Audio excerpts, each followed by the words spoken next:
공사대금 채권이 사라지면 유치권은 담보물권의 부정성에 의해서 당연히 상실돼 버리는 겁니다. 그때부터는 불법 점유가 됩니다. 가장 사람들이 실수하는 게 유치권 행사하면서 내 공사대금 채권이 시효로 막 소멸되는 거를 안 챙겨요. 김변서당 모의고사 4월 24일 거 1번 성격이 다른 거 계약갱신 청구권이라고 돼 있는 건 대부분 청구권입니다.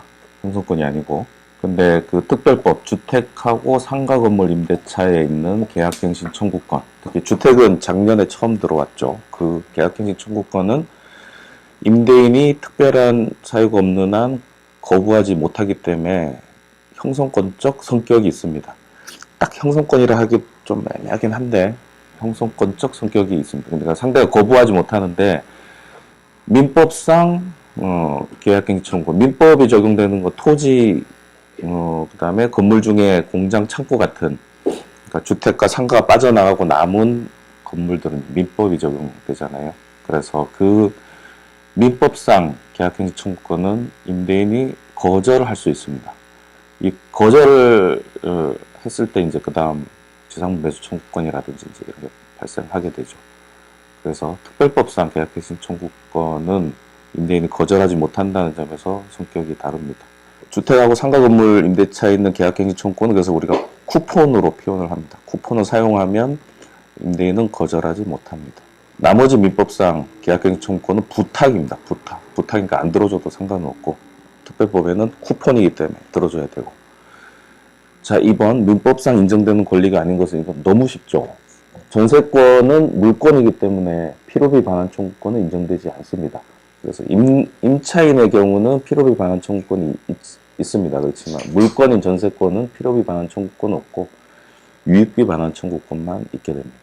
저기 별게 아닌데 계속 출제가 되고 있어서 전세권에 필요비 반환 청구권 없다는 거는 쉬운데도 은근히 자꾸 내고 있으니까 챙겨두시기 바랍니다.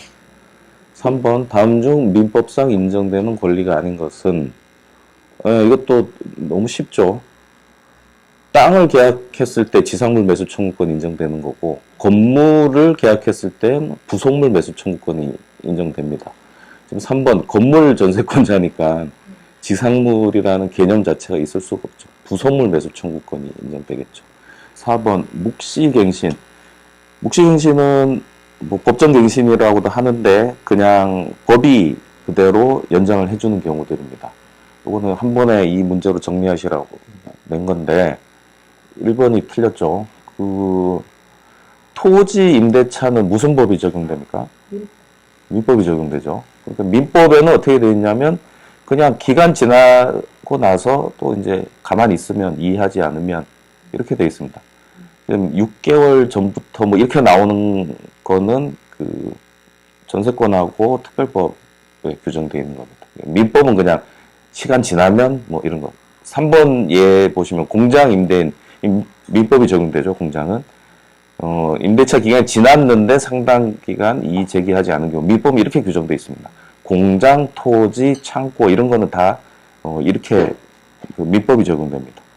나머지 이제 2번 보시면 주택, 그러면 주택 임대차 보호법이 적용되니까 6개월 전부터 2개월 전까지 가만히 있으면 묵시갱신됩니다. 가만히 있으면 갱신되는 거예요. 근데 이제 기간은 똑같이 6개월에서 2개월인데 쿠폰 쓰는 기간도 똑같아요. 쿠폰 그 갱신청구권도 요 기간 안에 쓰는 겁니다. 구체적으로 예를 들면 이렇게 돼요. 이제 요 기간 6개월 전부터 2개월 전까지 가만히 있으면 서로 가만히 있으면 묵시갱신 되니까 쿠폰 안 써도 되는데 요때 임대인이 그냥 나가주세요. 계약 연장 안 할게요. 이렇게 하면은 일단은 묵시갱신이 안 되는 거예요. 요때 쿠폰을 쓰는 거예요. 요때. 그러니까 기간이 똑같은 겁니다. 6개월에서 2개월 사이에 그런 일이 벌어지는 거예요. 묵시갱신 여부도 결정되고 갱신 청구권 그 사용도 요때 이루어지는 겁니다. 그래서 가만히 있으면 일단은 쿠폰은 아낄 수 있죠. 가만히 있으면. 근데 이제 통상 이제 나가주세요. 연장 안 합니다. 이렇게 되면 이제 묵시갱신 날아가고 그때 쿠폰을 부득이하게 써야 되는 상황이 되는 겁니다. 상가는 6개월 전부터 1개월 전까지입니다. 그 다음에 주택 임대차에서는 임차인 쪽에서는 6개월이란 건 없고 그냥 2개월 전까지만 저 나갈게요 하면 되는 거예요. 그래서 요거 4번은 한 번에 이렇게 정리를 해 두시면 될 것 같아요. 민법상 묵시갱신하고 상가 주택을 나눠서 주택은 6월에서 2월, 상가는 6월에서 1월 이렇게 정리를 해 두시면 이거 관련된 모든 문제는 맞추실 수 있을 것 같습니다. 자, 5번 문제. 자, 통상 집이 경매됐을 때, 임차인이 자기 보증금을 회수할 수 있는지, 또 얼마나 회수할 수 있는지, 이게 가장 큰 문제가 되죠. 그래서 계산을 할 수 있어야 임대차 계약을 할 때도 보증금이나 전세금을 얼마로 할지를 정할 수 있습니다. 내가 이걸 넣는 순간 못 받는 경우가 있거든요. 그걸 계산하는 능력을 키우는 건데 그렇게 어렵지는 않아요. 그걸 어떻게 계산하냐면 경매됐을 때 배당표 작성을 해보는 겁니다. 그 배당표는 첫 번째 누가 얼마 가져가고 두 번째 누가 얼마 가져가고 나는 얼마 가져가고를 미리 이렇게 작성을 해보는 거예요. 요 예를 통해서 한번 해보겠습니다. 뭘 보시냐면 이럴 때는 낙찰가를 보세요. 낙찰가 또는 시세라고 되어 있는 금액을 먼저 보시면 됩니다. 이 주택은 지금 문제 마지막에 있죠. 1억 2천만 원에 낙찰되었다. 그러면 시세가 1억 2천이라고 일단 보시면 돼요. 문제에서 뭐 시세로 나오든 낙찰가로 나오든 일단 저 돈을 나눠 먹는 겁니다. 나눠 먹는 돈을 먼저 써놔요. 1억 2천. 이걸 나눠 먹는데 이제 1순위부터 봅시다. 맨 먼저 들어온 게 누구냐? 맨 먼저 김변이 계약할 때 이미 신한은행에 8천만 원의 근저당권이 있었죠. 그러면 계약할 때 등기부를 뗐을 때 그때 8천만 원짜리가 있는 거예요. 그러면 걔가 나보다 먼저 들어왔잖아요. 그러니까 1번은 신한은행이 되는 겁니다. 채권 최고액이 8천만 원이면 채무액이 그보다 낮을 수도 있는데 혼란을 방지하기 위해서 그냥 채무액이 8천이라고 했습니다. 8천만 원. 2순위가 누구냐? 자, 김변이 이제 들어간 거잖아요. 저 뒤에. 자, 그러면 원래 김변이 여기 이제 두 번째로 들어가야 되는데, 김변이 대학력은 갖췄어요. 근데 확정일자가 없는 거예요. 그러면 요 2순위가 되지는 못해요. 확정일자가 없으면. 그 다음에 온 게 우리은행 3천만 원이거든요.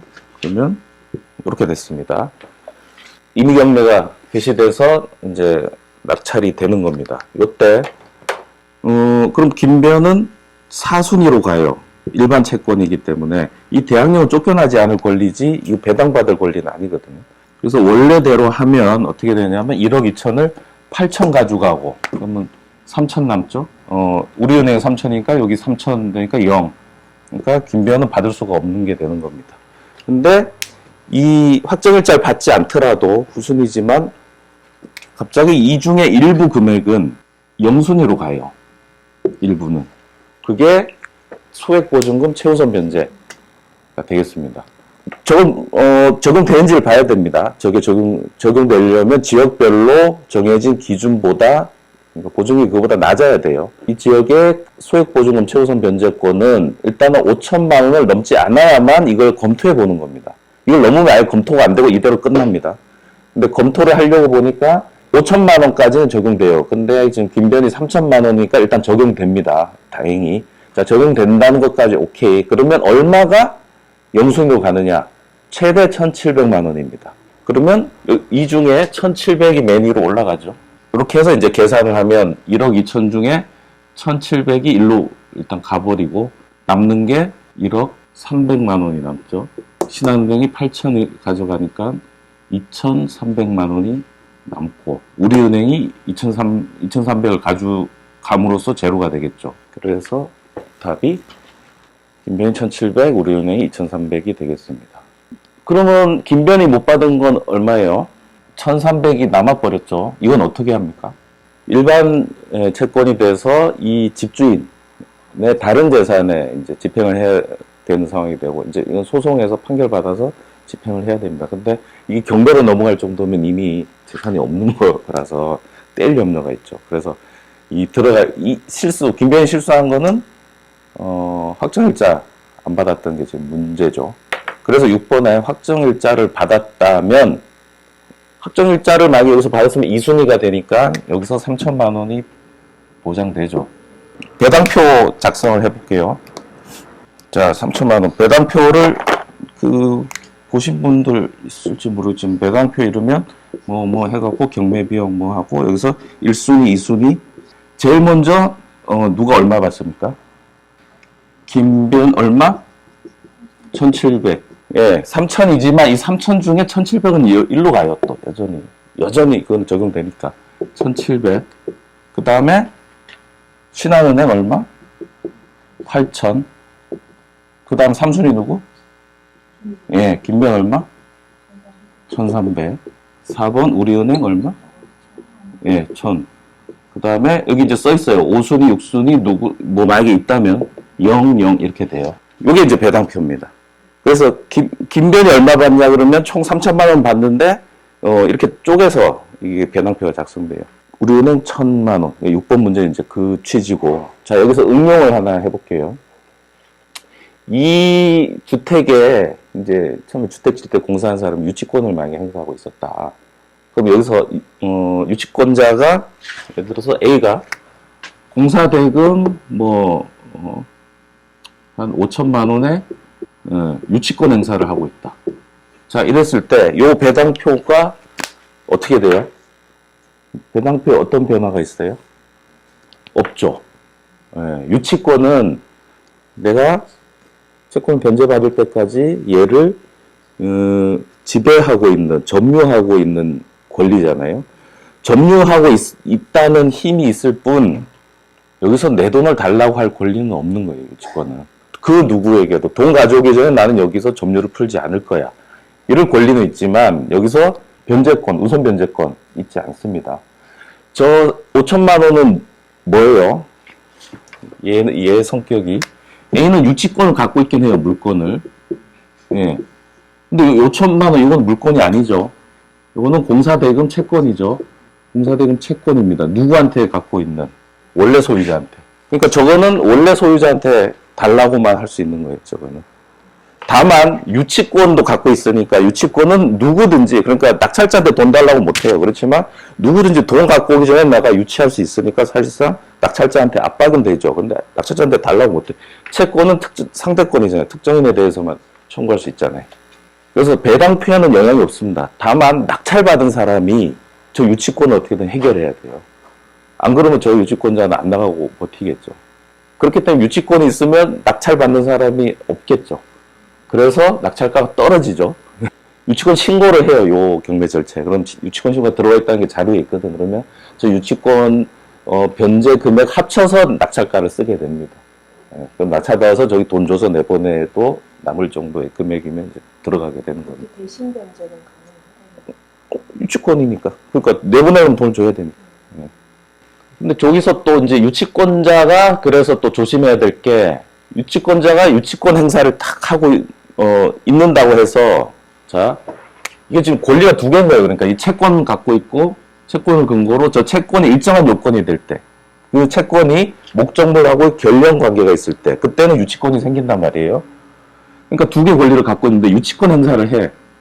유치권 행사를 했다는 게 공사대금 채권 행사를 한 건 아니거든요.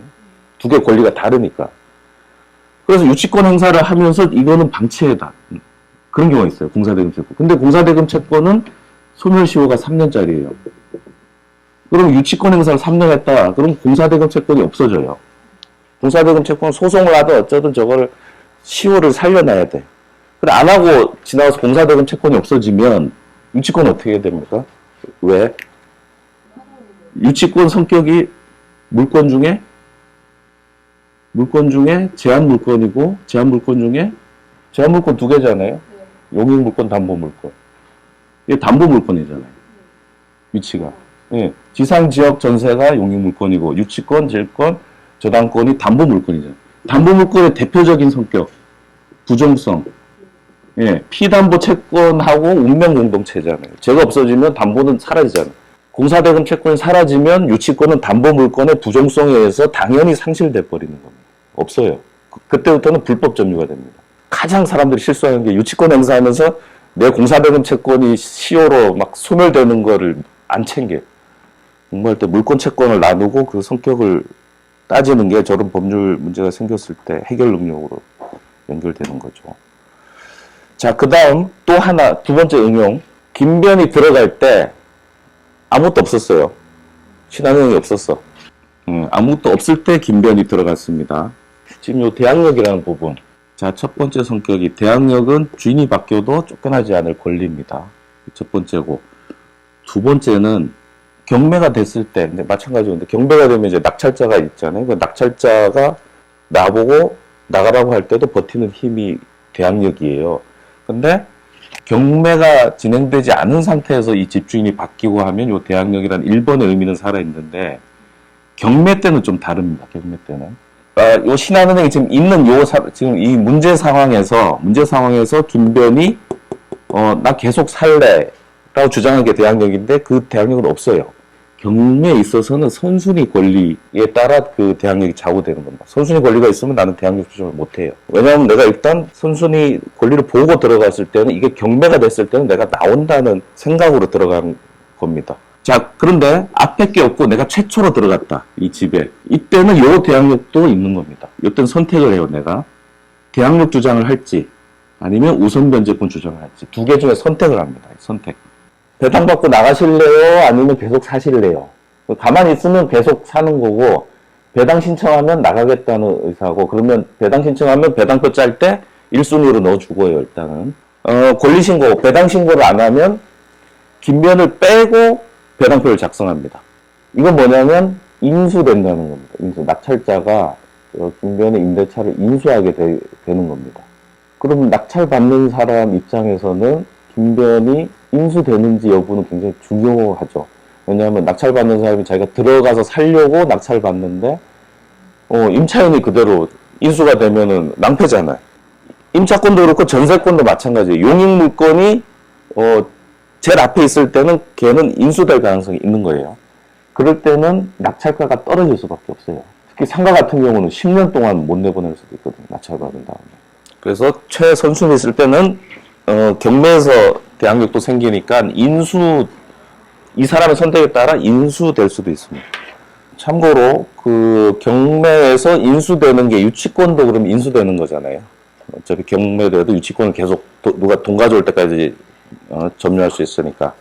뭐 그때는 이제 유치권자 내보내는 것 중에 하나가 공사대금 채권이 시효로 소멸했는지 체크해서 내보내면 대박이죠. 선순위 임차인이 있을 때 또 경매가 뚝뚝 떨어집니다. 요 경우에도 이 임차인이 진정 임차인인지 허위 임차인인지 이거 이제 파악하는 거예요.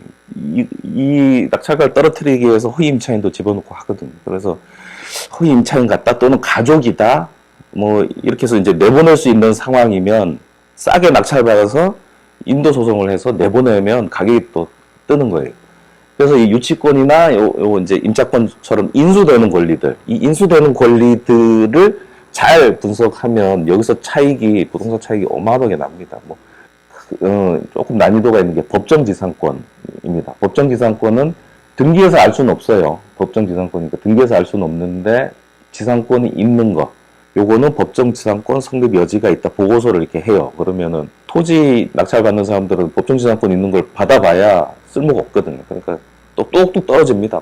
요거를 이제 법정지상권, 법원은 성립 여지 있다고만 하지 성립된다 안 된다 이거 판단 못 하거든요. 성립 여지가 있다 정도 보고서가 올라오니까 성립되는지는 이제 판단을 해야 되고 우리가 분석할 때는 법정지상권 요건이 조금 안 돼서 이건 법정지상 성립 안 될 것 같다라는 확신이 있으면 그냥 낙찰 받아버리는 거예요. 인도 또는 철거 소송을 합니다. 그래서 승소하면 그것도 이제 가격이 확 뛰죠. 경매에서 좀 중요한 이슈들입니다. 그거 말고는 배당표 작성하는데 다른 큰 문제는 없어요. 다른 데서. 이 정도면 작성할 수 있겠죠. 이 임대차만 이제 최선순위가 있다는 부분 때문에 그것만 고려해주면 되고, 나머지는 그냥 순서대로, 물권 순서, 그 다음에 확정일사 순서로 그냥 순서대로 쭉 하면 되니까 딱히 어려운 건 없습니다. 소액보증금, 이제 이 영순위로 가는 애만 챙기면 돼요. 요게, 우리는 요 정도로 하면 되는데, 이제 만약에 경매로 더 가서 한다 그러면 경매에서 영순위로 가는 게 세금이 영순위로 가고요. 재산세. 그 다음에 그 3개월치 임금. 그런 게 이제 영순위로 가고, 그렇게 영순위로 가는 게 몇 개가 있어요. 그것만 주의를 하시면 이 배당표 작성은 누구나 할 수 있습니다. 그것까지 해보고 7번은 2촌 이내인데 3촌으로 돼 있죠. 2촌 이내. 8번 상가건물 임대차 보호법은 고액보증금은 법에 의해 보호를 안 해주는데 크게 계약력, 계약갱신청구권, 권리금, 그 다음에 3기 연체 시 계약해지권 요건 인정되고 5% 상한 규정은 이제 배제돼 있습니다. 요거는 8번 같은 건 그대로 문제가 출제될 수도 있는 문제 같아요.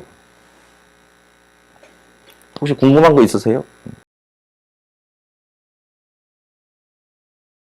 물권 채권이 결합되고 분리되고 물권을 채권화하고 재미로 말씀드리면 이 저당권 신한은행 8천만 원 저당권은 담보 물권이잖아요. 물권인데 요거를 아이디어를 이렇게 한번 내보세요. 나중에 이걸 경매로 하면 8천만 원 받을 권리가 있는 거잖아요.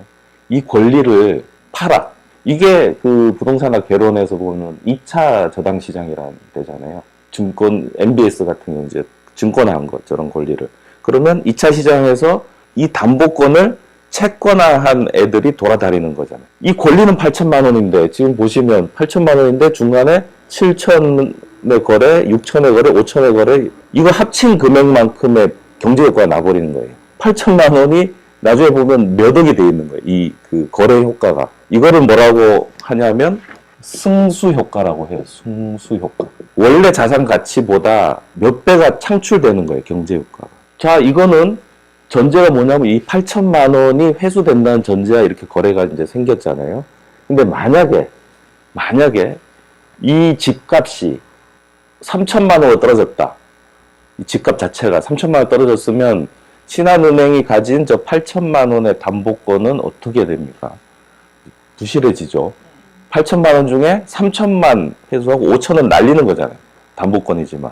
그렇게 되면 8천만 원으로 전제하고 거래했던 사람도 있죠. 7천에 사고 6천에 사고 줄줄이 어떻게 돼요? 다 부실화되죠. 한 번에. 저당권이라는 권리를 또 담보로 제공해서 돈을 빌려요. 그 돈을 빌릴 때 또 누가 보증을 서죠. 또 거기에. 그러니까 뭐냐면 저 권리 하나에 수많은 효과가 막 발생한 거 이상해서 이해관계인이 막 생긴 거예요. 근데 이 집값이 떨어졌다. 그럼 이 사람들 다 망하죠. 이거 예전에 리먼 브라더스 사건이 그겁니다. 폭삭 망했잖아요. 그때. 서브프라임 모기지라는 거 부실 저당권. 집값이 막 오르니까 이제 막 대출이 나온 거예요. 막 집값이 무조건 오르니까 사람들 대출 받아서 집 사고 대출 받아서 집 사고 미국에서 완전 광란의 그냥 상황이 벌어졌던 거죠. 미친 듯이 집을 사들였죠. 미친 듯이 집을 사고 은행에서 무조건 돈 빌려서 저게 잔뜩 되는데 나중에 집까지 폭락해버렸어. 그래서 이제 전 세계가 휘청거렸죠. 아주. 이거는 이제 그냥 참고 삼아. 그래서 우리가 권리 분석을 할 때 이게 1억 2천만 원에 낙찰된다는 전제로 이렇게 했지만 그럼 시세를 어느 정도는 알아보고 들어가야 되거든요. 그 시세 확인이 아파트 같은 경우는 이제 객관적 자료가 좀 많아서 좀 분석이 가능한데 단독주택이라든지 뭐 빌라라든지 연립이라고 하죠. 저걸 장담 못해요. 얼마에 얘가 낙찰될지는 장담을 못하는 거죠. 그렇기 때문에 굉장히 이제 조심해야 되는 거고 처음에 저 금액 시세 이게 경매됐을 때 얼마에 낙찰될 건가라는 저걸 이제 파악하는 게 좀 어렵습니다. 저것만 되면 그 다음에 배당표 작성하는 거는 크게 어렵지는 않아요. 있는 자료 갖고 하면 되니까.